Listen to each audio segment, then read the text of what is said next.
വിശദമായ റിപ്പോർട്ടുകൾ പരിശോധിക്കാം. കോൺഗ്രസിനെ ഞെട്ടിച്ച് സോണിയാഗാന്ധിയുടെ വിശ്വസ്തനും പാർട്ടി വക്താവുമായ ടോം വടക്കൻ ബിജെപിയിൽ ചേർന്നു. കേന്ദ്രമന്ത്രി രവിശങ്കർ പ്രസാദിൽ നിന്നും ബിജെപി അംഗത്വം സ്വീകരിച്ചു. പുൽവാമ സ്ഫോടനത്തിലെ കോൺഗ്രസ് നിലപാടിൽ പ്രതിഷേധിച്ചാണ് പാർട്ടി വിടുന്നതെന്നും വടക്കൻ പറഞ്ഞു. തൃശൂർ ലോക്സഭാ മണ്ഡലത്തിൽ ബിജെപി ടിക്കറ്റിൽ ടോം വടക്കൻ മത്സരിക്കുമെന്ന സൂചന. അത്യന്തം നാടകീയവും അപ്രതീക്ഷിതവുമായിരുന്നു ടോം വടക്കന്റെ നീക്കം. ബിജെപി ആസ്ഥാനത്ത് കേന്ദ്രമന്ത്രി രവിശങ്കർ പ്രസാദ് വിളിച്ചു ചേർത്ത വാർത്താ സമ്മേളനത്തിൽ പങ്കെടുത്ത ടോം വടക്കൻ കേന്ദ്രമന്ത്രിയിൽ നിന്നും ബിജെപിയുടെ പ്രാഥമിക അംഗത്വം സ്വീകരിച്ചു.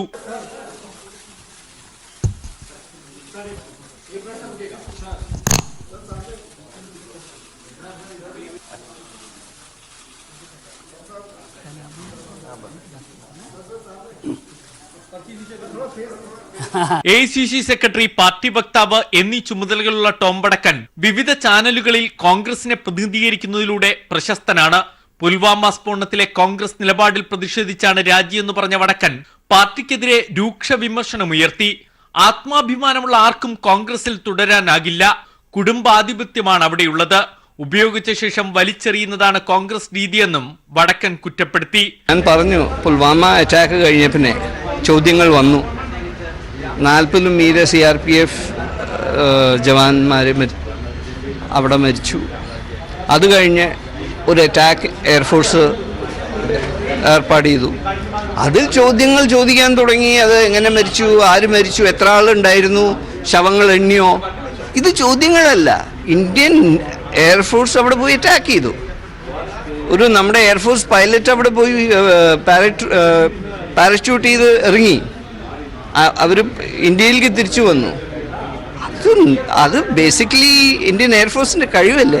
അതിനെ ചോദ്യം ചെയ്യാനുള്ള ആരാണ് അധികാരം കൊടുത്തിരിക്കുന്നത്? ബിജെപിയിലേക്കുള്ള ടോം വടക്കന്റെ മാറ്റം കോൺഗ്രസ് നേതൃത്വത്തെ ഞെട്ടിച്ചു. ടോം വടക്കന്റെ മാറ്റത്തെക്കുറിച്ച് കേന്ദ്ര നേതാക്കൾ മൗനം പാലിച്ചപ്പോൾ AICC വക്താവ് മാത്രമാണ് പ്രതികരിച്ചത്. पार्टी छोड़कर किसी दूसरी पार्टी में एक बेहतर भविष्य की तलाश करता है, उसे कुछ ना कुछ कहना पड़ता है.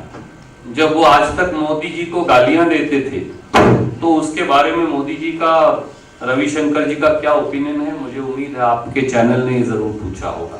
BJP ടിക്കറ്റിൽ തൃശൂരിൽ വടക്കൻ മത്സരിക്കുമെന്നാണ് സൂചന. 2009 തൃശൂർ ലോക്സഭാ മണ്ഡലത്തിൽ മത്സരിക്കാൻ ശ്രമിച്ചെങ്കിലും അന്ന് PC ചാക്കോയ്ക്കാണ് കോൺഗ്രസ് സീറ്റ് നൽകിയത്.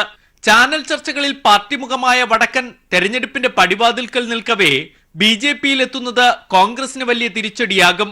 ഗുജറാത്തിലടക്കം MLA മാർ കൂട്ടത്തോടെ BJPയിൽ ചേരുന്നതിനിടയിലാണ് ദേശീയ ആസ്ഥാനത്തെ മുഖ്യ വക്താവായ ടോം വടക്കൻ കൂടി BJPയിലായത്.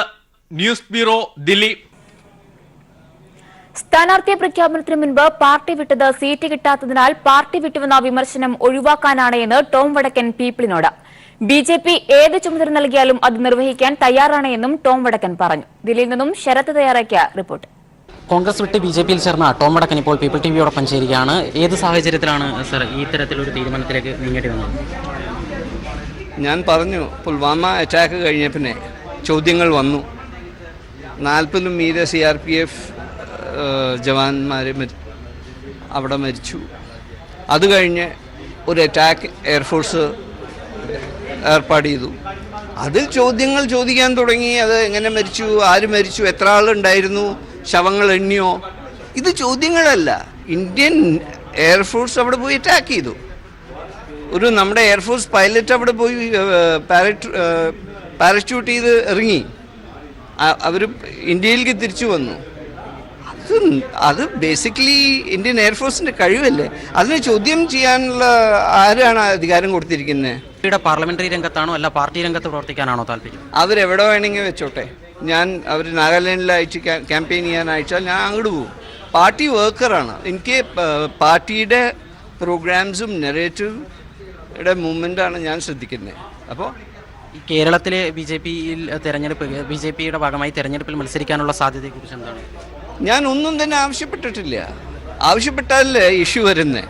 അവരൊന്നും തരാനും പ്രോമിസ് ചെയ്തില്ല. ഒന്നും ഞാനൊരു ആവശ്യം ഒന്നും പ്രകടിപ്പിച്ചിട്ടുമില്ല. പിന്നെ എന്താണ് ഇഷ്യൂ?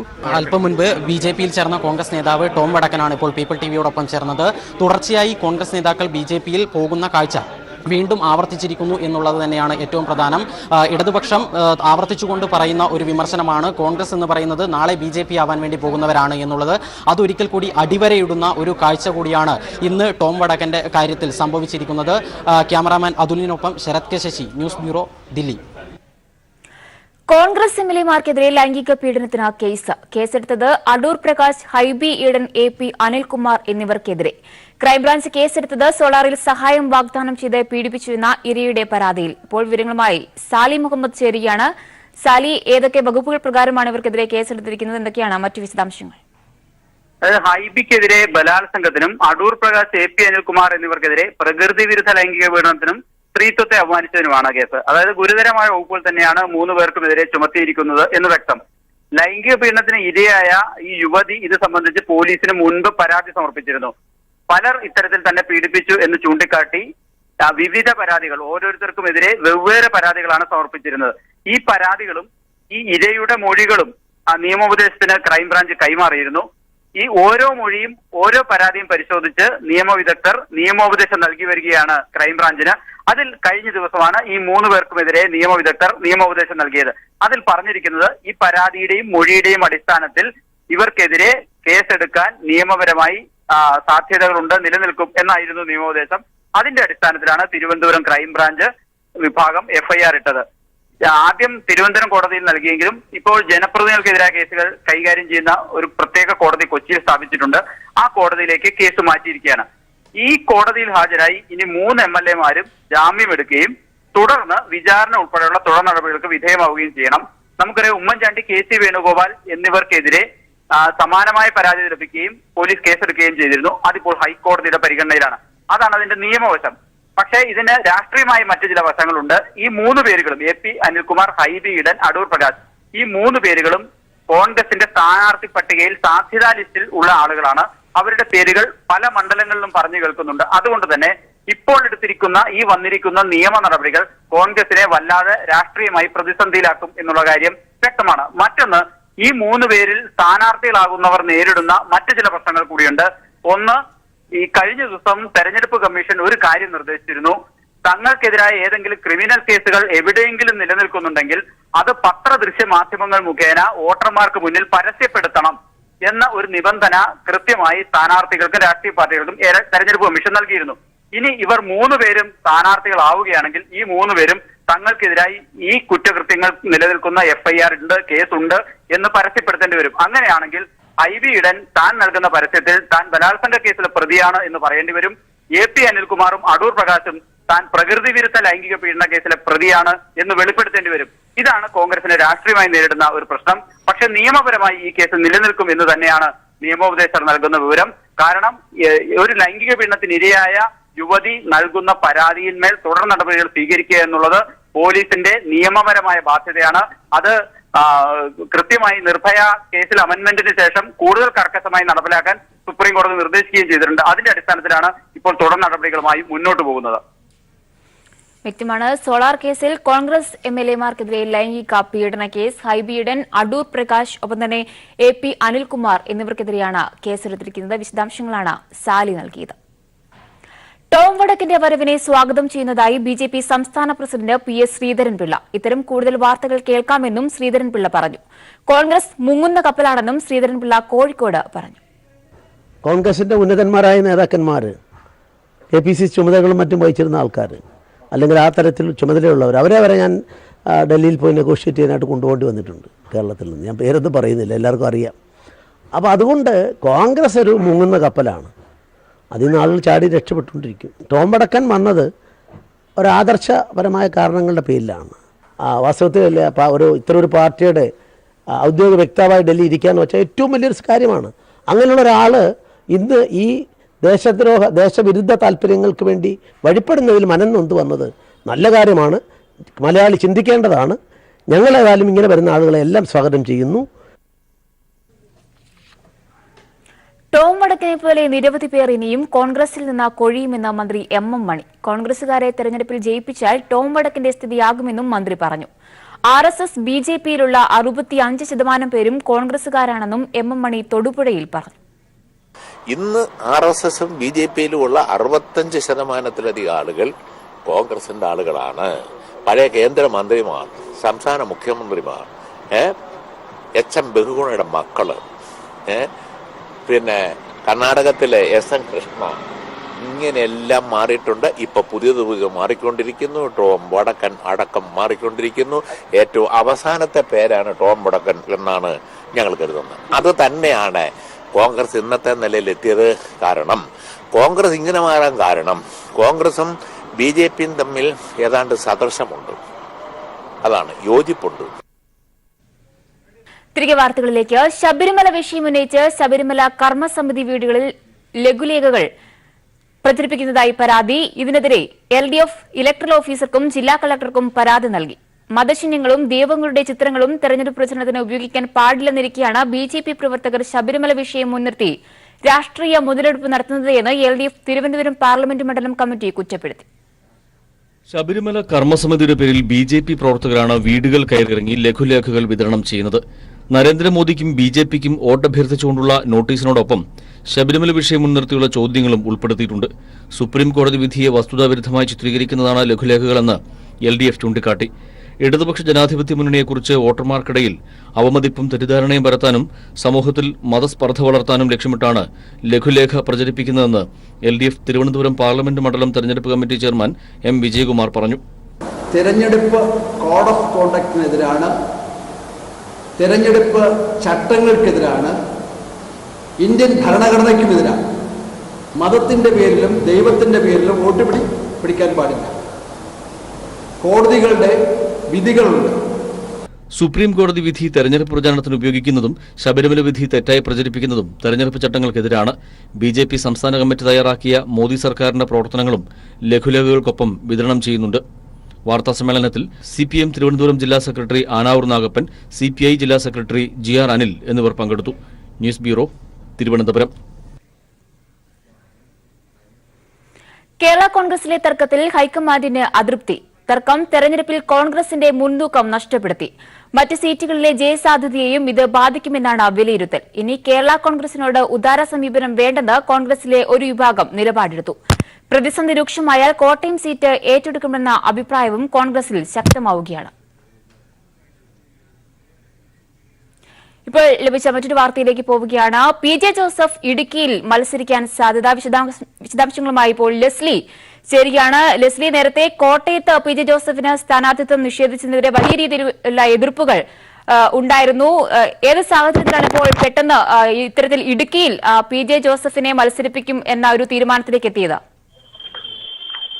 കലുഷിതമായ UDF സ്ഥാനാർത്ഥി നിർണയത്തിൽ ഇലയ്ക്കും മുള്ളിനും കേടില്ലാത്ത തരത്തിൽ കേരള കോൺഗ്രസിലെ പ്രശ്നം പരിഹരിക്കുക എന്നുള്ളതാണ് കോൺഗ്രസ് ഉദ്ദേശിക്കുന്നത്.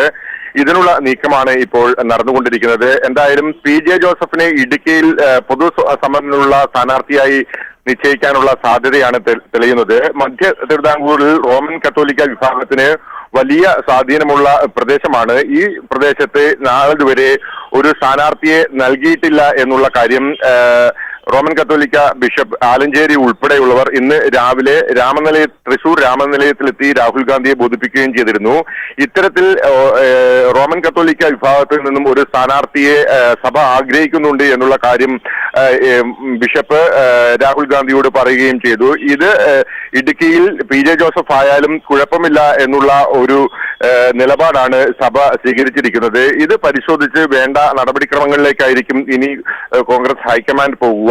ആ സ്ഥിതി ഉണ്ടാകുകയാണെങ്കിൽ കേരള കോൺഗ്രസ് എമ്മിന്റെ സ്ഥാനാർത്ഥി ആകാതെ തന്നെ PJ ജോസഫിനെ ഇടുക്കിയിൽ നിർത്തി മത്സരിപ്പിക്കുക എന്നുള്ളതാണ് ഇപ്പോൾ നീക്കുപോക്കുകൾ നടക്കുന്നത്. ഇത്തരത്തിലുള്ള സൂചനയാണ് ലഭിക്കുന്നത്. എന്തായാലും അത്തരത്തിൽ മത്സരിക്കുകയാണെങ്കിൽ കോൺഗ്രസിന്റെ പിന്തുണയോടുകൂടി തന്നെ ഒരു പൊതു സ്വതന്ത്രനായി അദ്ദേഹം മത്സരിക്കുകയാണെങ്കിൽ കൂറുമാറ്റ നിരോധന നിയമവുമായി ബന്ധപ്പെട്ട് ഏതെങ്കിലും തരത്തിലുള്ള പ്രശ്നങ്ങൾ മാണിക്കുണ്ടാക്കാൻ സാധിക്കില്ല. കാരണം UDFന്റെ പൊതു നിലപാടിനനുസരിച്ച് മാത്രമേ KM മാണിക്കും നിലപാട് സ്വീകരിക്കാൻ ഇപ്പോഴത്തെ അവസ്ഥയിൽ കഴിയൂ. അത് മാത്രമല്ല, ഇരു നേതാക്കന്മാരും തമ്മിലുള്ള ഒരു ശീത സമരത്തിന് ഇത് ഒരു വിരാമം വീഴാനുള്ള സാധ്യതയും ഉണ്ട്. എന്തായാലും മധ്യ തിരുവിതാംകൂറിൽ ക്രിസ്ത്യൻ സഭ, പ്രത്യേകിച്ച് റോമൻ കത്തോലിക്ക വിഭാഗത്തിന് പ്രാതിനിധ്യം ലഭിക്കാനുള്ള സാധ്യതയും ഇതുവഴി തുറന്നു കിട്ടും. അതുകൊണ്ട് തന്നെ UDF-നൊപ്പം സഭയെ നിർത്താൻ കഴിയുമെന്നുള്ള ഒരു ധാരണ കൂടി ഇത്തരം ചിന്തകളിലുണ്ട്. എന്തായാലും ഹൈക്കമാൻഡിന് മുന്നിലേക്ക് പ്രത്യേകിച്ച് രാഹുൽ ഗാന്ധിയോട് നേരിട്ട് തന്നെ ബിഷപ്പ് ആലഞ്ചേരി ഇത്തരമൊരു ആവശ്യം ഉന്നയിക്കുകയും ചെയ്തിട്ടുണ്ട്. ഇതനുസരിച്ചുള്ള അണിയറ നീക്കങ്ങളാണ് ഇപ്പോൾ UDF-നുള്ളിൽ നടക്കുന്നത്. വ്യക്തമാണ്. PJ ജോസഫ് ഇടുക്കിയിൽ മത്സരിക്കാൻ സാധ്യത. UDF-ന്റെ സമവായ സ്ഥാനാർത്ഥിയായിട്ടായിരിക്കും മത്സരിക്കുക. വിശദാംശങ്ങളാണ് ലെസ്ലി നൽകിയത്.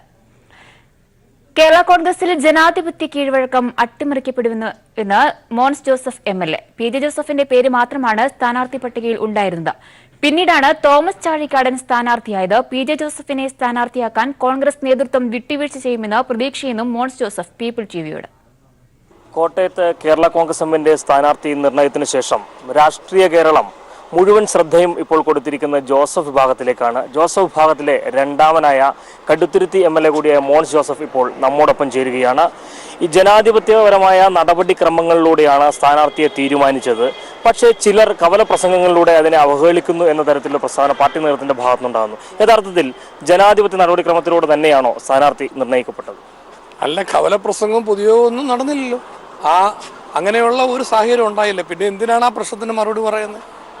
ജനാധിപത്യപരമായി കാര്യങ്ങൾ പരിശോധിച്ച് ചെയ്യുന്ന കീഴ്വഴക്കമാണ് കേരള കോൺഗ്രസിൽ എപ്പോഴും ഉണ്ടായിരുന്നത്.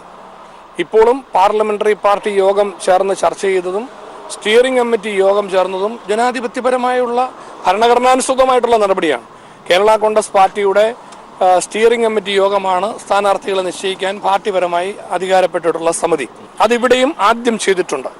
അതിനുശേഷം പിന്നീട് നടന്ന നടപടിയിലാണ് ഞങ്ങൾക്ക് അഭിപ്രായ വ്യത്യാസം ഉണ്ടായത്. കാരണം പിന്നീട് ഇപ്പം മറ്റുള്ള പാർട്ടി ചെയർമാൻ എല്ലാവരോടും ആശയവിനിമയം നടത്താം, അതിനൊരു തെറ്റുമില്ല, അദ്ദേഹം പറഞ്ഞിരുന്നു.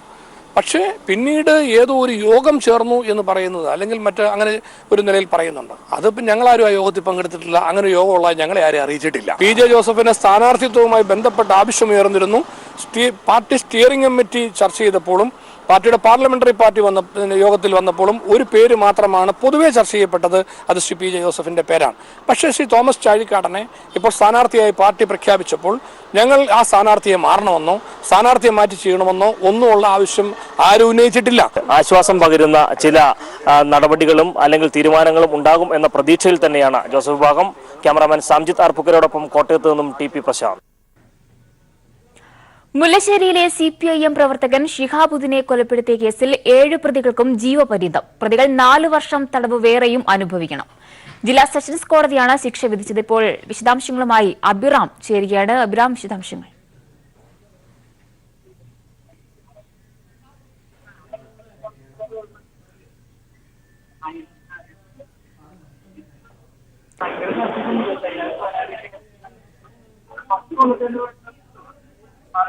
മുല്ലശ്ശേരിയിലെ CPIM പ്രവർത്തകൻ ഷിഹാബുദ്ദീനെ കൊലപ്പെടുത്തിയ കേസിൽ 7 പ്രതികൾക്ക് ജീവപര്യന്തം.